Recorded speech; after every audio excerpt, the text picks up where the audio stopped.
The war had not yet revealed the full weight of its cruelty when the boy from Devon first learned to listen to the whispers hidden inside static. Long before the world would burn, before tanks scored their metal signatures across Europe, and before families vanished inside the machinery of war, he had understood that the most dangerous truths were often the quietest ones. He grew up near cliffs battered by the Atlantic wind, cliffs that shook with the pulse of storms, cliffs that taught him to read patterns in forces greater than himself. The villagers thought he simply had a gift for radios, a talent for coaxing stubborn wires into clarity. But what he possessed was something far rarer, something that no official record ever fully captured. He could hear intention inside noise. He could sense the shape of a message before it resolved into words. In another world, he might have become a musician or a poet of frequencies, but this world was preparing for war, and war was preparing for the few who could hear what others missed. By 1938, when tensions thickened like the early fog that curled along British shores, he found himself drawn into a small, dimly lit room in an old building that smelled of damp stone and chalk dust. It was there he first encountered the strange rhythm of encrypted signals, numbers recited by machines that sounded almost human in their relentless monotony. He analyzed them with the patience of someone decoding the tides, mapping repetitions, fractures, subtle hesitations. He worked quietly, anonymously, without uniform or ceremony, as Europe drifted towards catastrophe. Had Churchill known of him then, perhaps his name would have been stamped onto the war's official memory, carved into the long, cold monument of strategy. But he remained invisible, a thin silhouette leaning over pages filled with symbols that only he seemed able to interpret. When war officially erupted, the weight of his responsibilities deepened. Bletchley Park filled with brilliant minds who understood mathematics, engineering, and language, yet even among them he was different. He was not a theoretician. He operated by intuition, sharpened through endless, tireless listening. He felt patterns rather than calculated them. He could detect the faint tremors of enemy adaptation, the slight shift in rhythm that signaled when the German High Command altered cipher routines. He was the first to notice when the Luftwaffe began experimenting with staggered transmissions. He was the one who tracked the eerie silence before U-boat wolf packs changed their hunting grounds. Still, the official reports credited others, not because they were more deserving, but because his presence was always shadowed, always unofficial, always peripheral in a war where proper titles and classifications meant everything. As 1941 arrived like a dark wave breaking across the British Isles, he made a discovery that should have altered the course of his own legacy. After weeks of studying abnormal bursts of encoded traffic across the North Atlantic, he realized the Germans were preparing a coordinated expansion of submarine corridors, one that could strangle Britain's supply lifeline. His notes, filled with frantic markings and looping arrows, pinpointed exact patterns the Allies had not yet recognized. He rushed the findings upward, but the war's bureaucratic machinery was slow, clogged with caution and hierarchy. Before the full warning could reach Churchill, convoy after convoy suffered catastrophic losses. He continued working, exhausted, furious, pushing against a system that valued knowledge, but often misplaced the people who carried it. By the time the Prime Minister reviewed a diluted summary of his analysis, the urgency of the moment had already been carved in blood and salt water. No medal came. No mention of him surfaced in the war room. His contribution dissolved into the ocean of paperwork swallowed by secrecy. After the war, as nations rebuilt and the world yearned for forgetfulness, he carried on in silence. His hands, once steady over delicate instruments, grew old. His mind, once a fire of relentless interpretation, dimmed slowly like a radio losing signal at dusk. He died with no recognition, only a few notebooks left behind, their pages worn by time and grief, and the unspoken knowledge that he had saved countless lives without anyone ever knowing his name. Decades later, when his grandson opened the dusty box containing those notebooks, history stirred. The patterns were still there, etched in the trembling handwriting of a man who had seen war not through explosions or gunfire, but through frequencies that hummed with life and death. The grandson submitted the work to historians, and only then did the truth begin to surface, like a submarine rising from the depths, after years of silence. The man Churchill had overlooked, forgotten, or simply never known existed, was finally recognized for the brilliance that had shaped the shadows of Allied intelligence. At last, a medal was minted in his name, heavy with the weight of overdue gratitude, and handed to the only family who still carried his memory. And so the story begins not with triumph, but with absence. Not with accolades, but with the long, haunting quiet that follows when a man's life passes unheard. His legacy slept beneath dust for half a century, waiting for someone with the courage to open the box and listen. He found the box by accident, though later he would wonder if accident was too small a word for it. The attic of his late grandmother's house was thick with the scent of paper, wood, and dust, the slow chemistry of time turning memory into silence. He had come to clean, not to uncover anything. Yet, in the farthest corner beneath a slanted beam, where sunlight leaked through the tiles, there it was.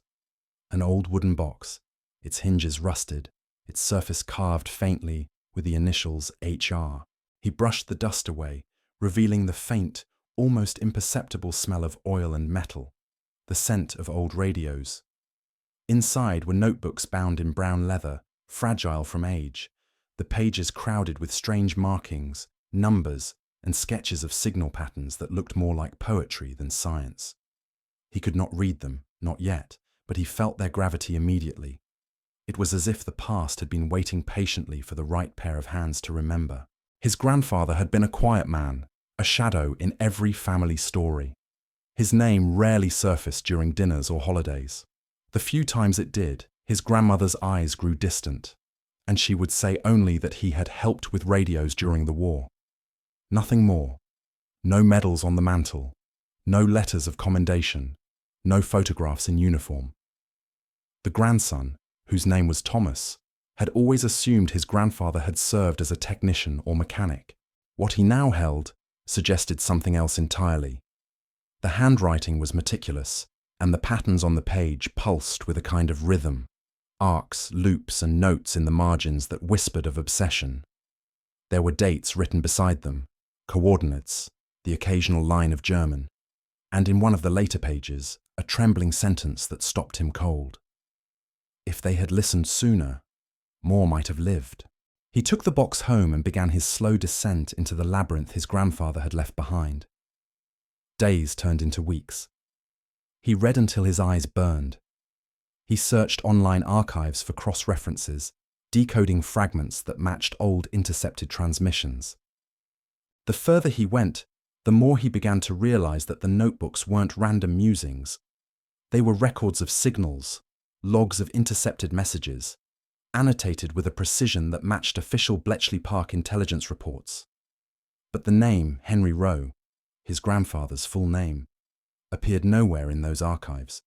It was as if he had been erased deliberately, absorbed into the anonymous machinery of wartime secrecy.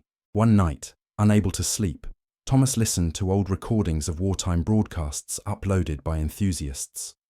The sound of static filled his room, that same ghostly hum his grandfather must have lived inside.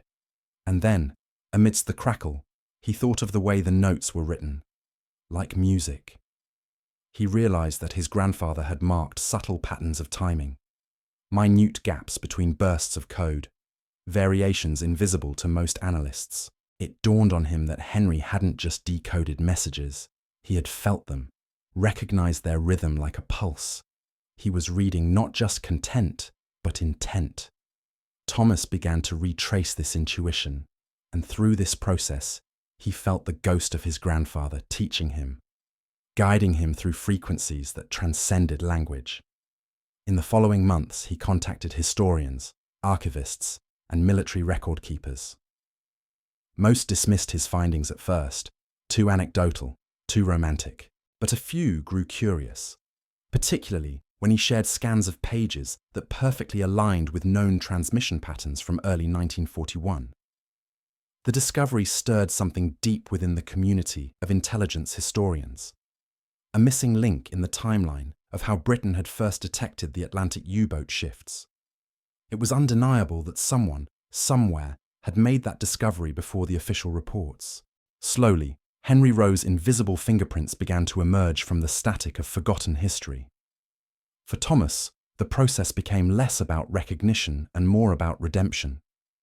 He imagined his grandfather alone in that dimly lit room, listening to invisible enemies, his only companions the mechanical heartbeat of machines. He thought of the loneliness of genius without acknowledgement, of the quiet suffering of men whose work saves lives but whose names dissolve into classified dust. He felt anger at the system that had forgotten him, but more than that, he felt awe. His grandfather had not fought with bullets or bombs, but with perception, with the rare gift of hearing danger before it spoke. When, nearly 2 years after finding the box, Thomas received a letter from the British Ministry of Defence confirming a posthumous recognition, he sat in silence. The letter was formal, understated, as if even bureaucracy felt the weight of its delay. The medal, they wrote, would be awarded in the name of Henry Rowe for extraordinary and unrecorded contributions to the intelligence efforts that safeguarded Allied convoys in 1941. He placed the letter beside the notebooks, their ink now faint but unyielding. The medal was not the end of a story, but its awakening. The voices inside the static had finally found an echo, and in that echo, a forgotten man breathed again. It began with sound, always sound, not words, not meaning, just the eternal hiss and murmur of machines, the heartbeat of the ether. In that sound, Henry Rowe found both purpose and exile. The war had stripped the world of certainty, but in the hum of his receiver there remained order, rhythm, a fragile sense that chaos could still be measured if one listened hard enough. His small station, wedged into the farthest corner of the wireless room, was a world of shadows and light, glowing valves breathing in the dark, cables like veins spreading across the floor, the faint smell of solder and ozone. While others talked, planned, and speculated, he listened. He always listened. At Bletchley Park, the air was thick with secrecy and brilliance. Mathematicians scribbled furiously across chalkboards, linguists muttered over fragments of intercepted German, and engineers fought with the limitations of machines that seemed both miraculous and primitive. But Henry worked differently. He was not a man of equations or codes. He was a man of instinct, of rhythm, of invisible patterns. His colleagues sometimes looked at him as if he were an instrument rather than a person, a strange, precise device that could hear what others could not. He accepted that role without pride or resentment. What mattered was not recognition. What mattered was the message. He lived in two worlds, the world of daylight, filled with uniforms and structure, and the nocturnal world of transmission, where the human voice disappeared and the war became an orchestra of unseen wills. At night, when most of the others had gone to rest, he remained, the room lit only by the blue glow of tubes and the moon's reflection through the narrow window. That was when the static grew most alive, when it spoke in patterns that no one else seemed to notice. He would lean closer, heart steady, pencil trembling, and feel it, the slight irregularity in a signal, the faint hesitation before a repeated call sign, the subtle drift in tone that betrayed human hands beneath the machine. In 1941, the Atlantic was bleeding. Convoys sank under the relentless assault of German U-boats, their torpedoes cutting through the dark waters like sharks through flesh. Each lost ship was a wound that echoed across Britain's fragile morale. Henry, staring at endless columns of transmission logs, began to see a pulse emerging, a rhythm too deliberate to be coincidence. The enemy's radio traffic was changing. He noted frequency shifts, patterns in silence, the appearance of new call groups synchronized across distant locations. To most analysts, it looked like random interference. To Henry, it was language. He spent weeks tracing it, his eyes bloodshot, his hands stained with ink and nicotine. He mapped invisible routes, connecting signals from the Bay of Biscay to the mid-Atlantic Gap. He saw the trap forming before anyone else. The Germans were moving their wolf packs north, adapting to Allied routing changes, ready to strike where protection was weakest. He documented everything, page after page of neatly ordered numbers and small annotations written in the margin. Silence, equals movement. Pattern repeats every fourth day. Anticipate northern passage by next moon. When he submitted his findings, they moved upward into a bureaucratic fog. The chain of command was not unkind, but it was slow. Reports were reviewed, edited, rephrased, softened for officers who wanted certainty rather than intuition. Henry's report became a footnote in a larger memo. His warnings, delayed, lost their immediacy. By the time Churchill's war room reviewed the summarized intelligence, convoys HX-112 and SC-7 had already been ambushed. Hundreds of lives gone to the cold. Henry heard about the sinkings the next morning through a brief radio bulletin, and for the first time in years, he turned off his receiver. The silence was unbearable. But he did not stop. He never stopped. After the failure came a deeper resolve, an obsession almost. He began cataloguing every shift, every whisper, building an unofficial archive that grew larger than any single government record. His colleagues noticed his exhaustion, the hollow beneath his eyes, the strange, relentless focus that consumed him. Some thought he was losing himself to the static. Others feared he was right, that he saw too much, that his mind had become a battlefield no one could enter. When the Enigma breakthroughs came, and Alan Turing's name began to circulate in cautious whispers, Henry felt no jealousy, only a quiet, aching admiration. He knew the weight of what Turing carried. But he also knew that his own kind of work, the intuitive, unprovable art of listening, would never make it into the official story. And that was all right, he told himself. The war demanded anonymity. It demanded sacrifice without glory. In the years that followed, his predictions continued to save convoys, though his name never appeared in the logs. Officers praised timely intercepts, fortunate anticipations, unidentified signal analysts. Henry became one of those ghosts who win wars invisibly, condemned to vanish as soon as victory is declared. When the war ended, the walls of Bletchley Park emptied, the machines fell silent, and the great secret keepers scattered into ordinary lives. Henry returned to Devon, to the same cliffs where he had once listened to storms as a boy. He brought with him his notebooks, his silence, and a grief no one could quite understand. He lived quietly, teaching at a small technical school, his students unaware of the ocean of history beneath his calm voice. The war remained locked inside him, humming faintly, like a frequency no longer broadcast but never fully gone. At night, he would sometimes sit by the window, a small radio at his side, tuning into static for hours, listening, always listening, as if waiting for the past to speak again. He died one winter evening with the radio still on, the room filled with that same soft hiss that had carried both the world's terror and its salvation. No medals, no letters, no honors. Only the quiet persistence of sound, the eternal code of the forgotten. If you're following this story and feel its weight, take a moment to subscribe. These untold lives deserve to be heard. The sound was faint at first, a breath of static rising from the old radio Thomas had restored from the box's remains. It was the same model his grandfather had used during the war, a battered Hallicrafter's receiver, its dials dulled by time, its glass smudged by fingerprints now long turned to dust. Thomas had repaired it not because it worked, but because it mattered. He sat before it each night as his grandfather once had, the hum filling the quiet apartment, the blue light trembling across his hands. The machine spoke in a language of ghosts, and in that whispering static, he felt the closeness of a man he'd never truly known. It had been months since the medal ceremony, but the recognition, though monumental on paper, had left Thomas uneasy. The newspapers had called it a belated correction of history, a symbol of gratitude to unsung heroes. Yet for him, the medal gleamed with a bittersweet truth. It was too late. It could not speak to the decades of silence, to the loneliness his grandfather must have endured, to the ache of brilliance swallowed by bureaucracy. The ceremony had been quiet, dignified, a small group of officials in dark suits, polite applause, a framed citation.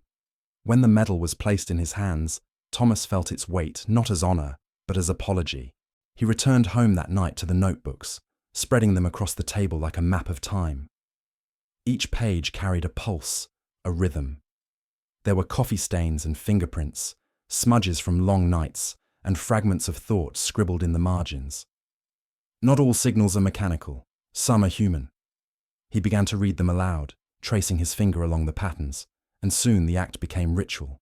He would turn on the radio, listen to the static, and recite his grandfather's notes. As if through repetition he might bring the old man back. Some nights he dreamt vividly. He saw Henry hunched over the receiver, light cutting across his face, eyes hollow from sleeplessness. He could almost hear the low hum of Bletchley Park, the muffled coughs, the scrape of chairs, the rain outside pooling on the window pane. In these dreams, the past wasn't history. It was sound. Through his research, Thomas began collaborating with a historian named Evelyn Hart, a specialist in wartime cryptography. She was one of the first to take his findings seriously. They met in London, in the archives of the Imperial War Museum, surrounded by boxes labelled Top Secret that had long since lost their urgency. Evelyn spoke softly, her voice measured, but her eyes carried the gleam of discovery. Together, they pieced together fragments. Operation reports, communication logs, references to an unnamed civilian analyst whose early warnings matched Henry's notes precisely. It was a ghost trail, faint but undeniable. Each revelation deepened Thomas's understanding not only of the war, but of the man behind the silence. Henry's brilliance had been his burden. The notes revealed obsession, yes, but also compassion. The desperate empathy of a man who could hear the cost of delay in the rhythm of intercepted code. He wasn't merely predicting attacks, he was trying to save lives. Every missed acknowledgement must have cut him deeper than any reprimand. The handwriting toward the later years grew shakier, as though fatigue and disappointment were slowly eroding him. In one of the final entries, dated 1945, Thomas found a short line that broke him entirely. History will never know who listened. After that, the handwriting stopped. Evelyn encouraged him to write an article, to bring the story into the light. Together, they published a paper titled The Forgotten Listener, Reassessing Civilian Contributions to Wartime Signal Intelligence. It sparked quiet ripples through the academic world. Historians debated, archivists searched, and for a brief moment, the name Henry Roe echoed through the halls of institutions that had never known he existed. The ministry issued a formal acknowledgement, but what moved Thomas most was not the letterhead or the medal. It was a small note that arrived weeks later, written by an elderly former Bletchley operator. She had read their paper and remembered him. "I knew him," she wrote. "He was the quiet one in the corner, the one who stayed late when the rest of us couldn't bear another hour. We called him the listener. He never spoke much, but he heard everything. Those words, more than any medal, felt like justice." Late one night, Thomas returned to the cliffs of Devon, carrying the radio and one of the notebooks. The wind howled the same way it must have in Henry's youth, rolling in from the Atlantic. The same sea his grandfather had once tried to protect through the invisible art of sound. Thomas placed the radio on a rock, turned the dial slowly, and listened. Static filled the air, carried by the wind, woven into the sound of waves colliding with stone. It was beautiful, almost sacred. For a long while, he stood there, eyes closed, feeling as if time had folded. Somewhere in that hum, he imagined his grandfather standing beside him, both of them listening, two lives separated by decades, yet bound by the same frequency. And in that moment, he understood that remembrance was not silence broken by words, but silence made meaningful by listening. History, like radio waves, never truly disappears. It merely drifts, waiting for someone to tune in again. He turned off the radio and looked out across the dark sea. The medal gleamed faintly in his hand, catching the moonlight. He placed it beside the radio, letting it rest there, as though returning it to the source. The cliffs echoed with wind, the waves thundered below, and above it all, the faint hiss of static continued, eternal and alive. If this story speaks to you, to the quiet heroes behind every great noise, don't forget to subscribe and share it, so that memory continues to echo where silence once reigned. There are those who see war as a theatre of action, of movement, fire, and noise. And then there are those who feel it through silence. Henry Rowe belonged to the latter. As the war dragged toward its middle years, his world had shrunk to the small square of his listening room, to the faint flicker of indicator lamps, and the endless tide of radio transmissions that washed over him like distant waves. The static was his constant companion, the sound of both creation and collapse. To most, it was meaningless. To him, it was alive, a breathing entity, whispering of death, courage, and desperation. He slept little. The nights grew longer, the air thicker with exhaustion and tobacco smoke. Some nights, he would stand by the window, the blackout curtains drawn, staring at the faint outline of trees swaying in the dark. The world outside was invisible, yet he could feel its heartbeat in the radio's hum. He was listening to men die, not directly, but through patterns, a gap in the usual rhythm, a call sign that never returned. He could sense the loss before anyone else did. That knowledge became both gift and curse. To the others at Bletchley Park, Henry seemed a quiet, dependable fixture, an eccentric but harmless man consumed by his machines. They knew little of what went on inside him. He rarely spoke unless necessary. But inside his mind, storms raged. Every intercepted message was a cry from somewhere on the edge of existence. Every breakthrough he made came with a shadow, the realization that even the best of insights often arrive too late. The enemy's precision, the Allies' bureaucracy. Between them lay the space where human lives vanished. He began keeping two kinds of records, the official ones, neatly transcribed for the chain of command, and the private ones, hidden in the margins of his notebooks. Thoughts, fears, questions that no one was meant to read. Do they know what it feels like to listen to death in Morse code? One entry read. Another, darker. If the world ever stops transmitting, will I stop existing too? As 1942 bled into 1943, Bletchley Park became both a sanctuary and a prison. The secrets grew heavier, the air thick with urgency. New recruits arrived, bright and eager, full of patriotic energy. Henry watched them come and go, most never staying long enough to understand the true nature of the work. It wasn't the glamour of spy novels or the brilliance of pure mathematics. It was monotony, exhaustion, and the delicate balance of sanity held together by caffeine and faith. One evening, after 40 straight hours of analysis, he made a discovery. A subtle change in the rhythm of intercepted transmissions suggested a massive reorganization of German naval command, a strategic shift that could affect the entire course of the Atlantic battle. He wrote furiously, his hand trembling, his pen scratching across the page. But when he delivered the report, it was met with skepticism. The data, his superiors said, was inconclusive, the changes too subtle. Henry tried to explain that subtlety was the signal itself, that the war's outcome hinged on what wasn't obvious, but his words found no echo. He returned to his station, drained. For the first time, doubt began to creep in, not about his analysis, but about his purpose. What did it mean to dedicate one's life to listening if no one truly heard you? He thought of his family in Devon, his young son, Thomas's father, growing up without him. Letters arrived occasionally, cheerful in tone, but they felt like dispatches from another universe. He wanted to write back honestly, to explain why he couldn't leave his post, why he couldn't sleep, why every pause in the radio felt like a missing heartbeat. But the Official Secrets Act bound him to silence. His wife would never know what consumed him. His child would never remember his voice clearly. The human mind is not designed for endless listening. Over time, the noise seeps in, reshaping perception. Henry began hearing patterns in ordinary sounds, in footsteps, in dripping taps, in the rhythm of his own breathing. At times he wondered whether he was decoding reality itself or simply unraveling. Yet even in his fatigue, his instincts never failed him. His notes continued to anticipate shifts in the enemy's operations with uncanny accuracy. Others began to rely on his intuition without realizing how close to collapse he was.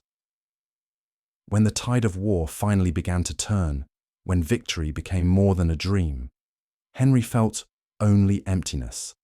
The static persisted, but its meaning changed. Where once it had been a field of combat, now it was merely sound.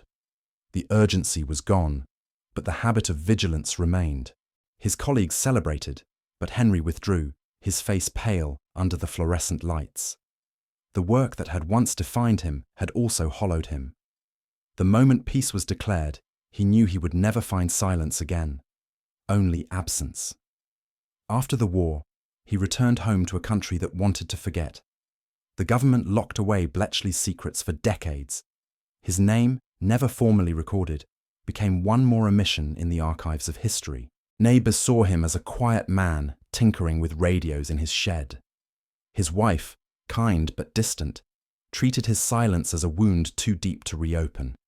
His son, curious but cautious, learned early that some questions had no answers.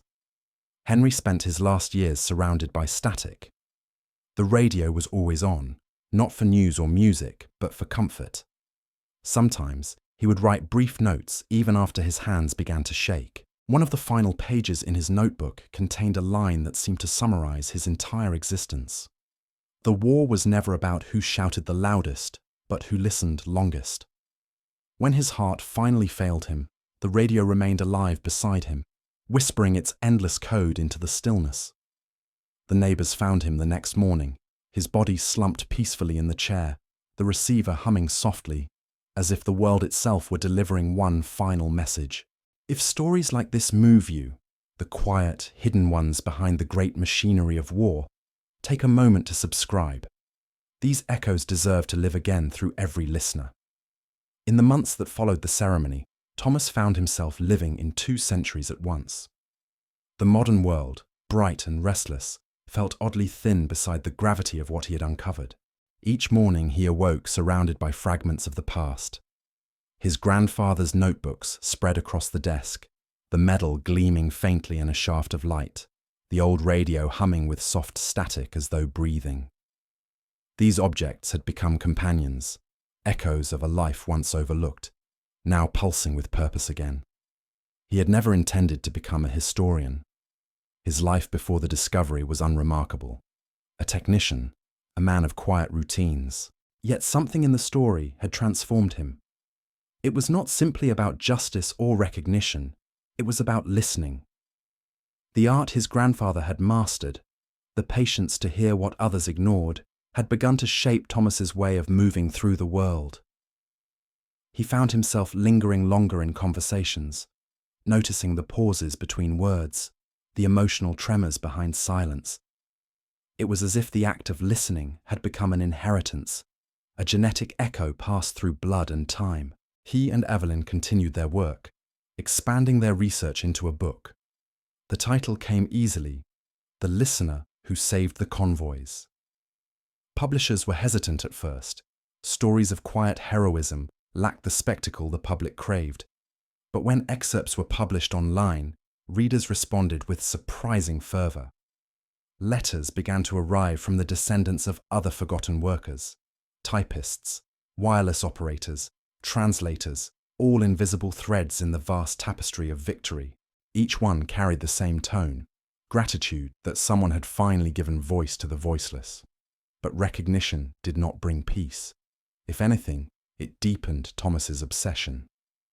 Late at night, he would play the old recordings again, studying the static as his grandfather once had, chasing patterns that probably weren't there. Evelyn worried for him, gently urging him to rest, to move on. Yet he could not. He had opened a door into the past, and its gravity was irresistible. He felt compelled to protect the memory, to guard it from the indifference of time. One autumn evening, he returned once more to Devon. The cliffs stood as they had always stood, jagged, wind-beaten, ancient witnesses to both peace and war. The sea below was grey and endless, mirroring the sky. He brought the radio with him, the medal, and one of the original notebooks. As the sun sank into the horizon, he tuned the dial, letting the soft hiss spill into the open air. The static merged with the sound of waves until the two were indistinguishable. He imagined Henry there again, a younger man standing at the edge of the cliff, listening to invisible voices sweeping across the Atlantic. He could almost see him, the trench coat flapping in the wind, the face half lit by the glow of dawn, eyes fixed not on the sea, but on the unseen lines of transmission stretching beyond it. For a long while, Thomas said nothing. He simply stood in that same place and listened. When darkness fell, he opened the notebook and read aloud from one of the final entries. The ink had faded, but the words still carried the pulse of meaning. We listen so others may speak. We remain unseen so others may live. He closed the notebook gently, and for the first time, he felt that his grandfather had not been forgotten after all. Not because of the medal or the headlines, but because the act of remembrance itself had power. Memory, he realized, was a form of communication too, a message sent across time from one life to another. Back in London, the book was published quietly, without fanfare. But something unexpected happened. The story began to circulate among veterans groups, online communities, classrooms.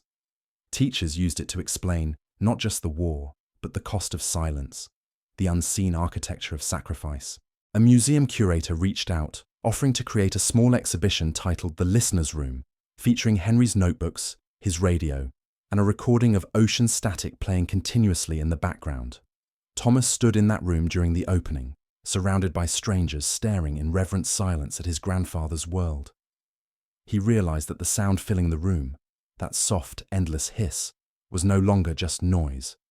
It had become music. For the rest of his life, Thomas carried the lessons of the listener with him. He learned that history is not written only in victories or speeches, but in the quiet persistence of those who endure unseen. He learned that remembrance requires attention, patience, and the courage to hear what others choose to ignore. And most of all, he learned that love, the kind that crosses generations, is itself a frequency that never truly fades. Years later, long after the exhibitions closed and the book found its place in libraries, Thomas would sometimes wake in the middle of the night and turn on the radio. He would sit by the window, the city silent around him, and listen. Somewhere, faintly, beneath the static, he always thought he could hear it.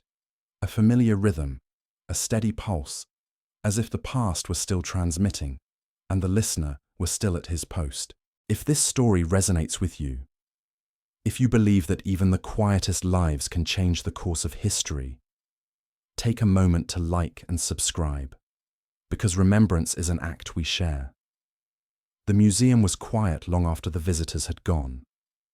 In the center of the exhibition, under soft golden light, sat the old Hallicrafter's radio, Henry Rowe's companion through the darkest hours of the war. Its metal edges had dulled with time, but its presence still radiated something alive, as if the air itself remembered the hands that once turned its dials. Around it, the walls were lined with his notebooks, preserved behind glass, their pages filled with careful handwriting that now seemed almost sacred. And in the background, through discreet speakers hidden in the corners, the eternal hum of static played. Not loud, just enough to fill the silence with memory. Thomas stood alone before the display, long after closing hours. He had the keys now. The museum staff trusted him. Every few weeks, he returned after dark, not out of duty, but out of love. He would sit on the small bench facing the radio, the way one might sit at a grave, and listen. The static, once meaningless to him, had become language. It was no longer the sound of absence, but of continuity, proof that the frequency of one life could reach another if you only tuned yourself to hear it. He thought of the years that had passed since the discovery of the box, the ceremony, the book, the exhibition. The world had moved on, as it always does. New wars had come, new heroes, new silences. But in this small corner of the museum, time still bent toward one truth, that a man who had been forgotten by history was still speaking. The hum filled the room, and Thomas felt his grandfather close, as though the distance between them had collapsed into pure sound. Outside, the rain began to fall. The city blurred beneath the window, lights bleeding into water, a reminder that memory, too, is fluid, never static, always in motion. He closed his eyes and imagined the cliffs again, the cold wind of Devon, the Atlantic stretching endlessly outward. Somewhere in that darkness, he felt the heartbeat of his grandfather's world, the pulse of transmission, the fragile thread that had once carried warnings across oceans. He realized then that Henry had never sought glory.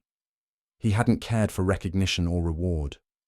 What had kept him alive through sleepless nights and endless noise was something far simpler and far purer. The belief that listening could save lives. That somewhere, on the other end of the signal, someone needed to be heard. And perhaps that was what humanity was. Not the loudness of its victories, but the quiet faith of those who listen when no one else can. Thomas rose and walked to the glass case. His reflection hovered beside the radio, and for a moment, it felt as though the two generations stood together, two listeners bound by sound. He placed his hand lightly on the glass, whispering words that no one else would ever hear. "We remember you," he said, "and we're still listening." The static seemed to answer, a faint fluctuation in tone, a shimmer of energy that passed through the air like a sigh. He smiled. Whether it was imagination or something beyond it didn't matter. What mattered was that the connection remained. He turned off the museum lights, but left the speakers on. The static continued to hum in the darkness, a steady heartbeat echoing across the empty hall. Outside, the rain deepened, each drop a soft percussion in the night. In that silence filled with sound, Henry Rowe lived on. Not in the archives, not in medals, not even in words, but in the invisible waves that carried everything that mattered: love, duty, remembrance. His life had been one long transmission, and at last it had found its receiver. Thomas stepped out into the rain and looked up at the sky. Somewhere beyond the clouds, beyond the hum of electricity and the invisible arteries of communication, the same frequencies still travelled, endless, weightless, eternal. He smiled faintly, the kind of smile one gives not to the world, but to the unseen. The listener had been heard, and for the first time in history, silence itself spoke. If you felt this story, if it stirred something deep, quiet, and human, take a moment to like, share, and subscribe. Because remembrance, like radio waves, only lives on when it is passed from one listener to the next.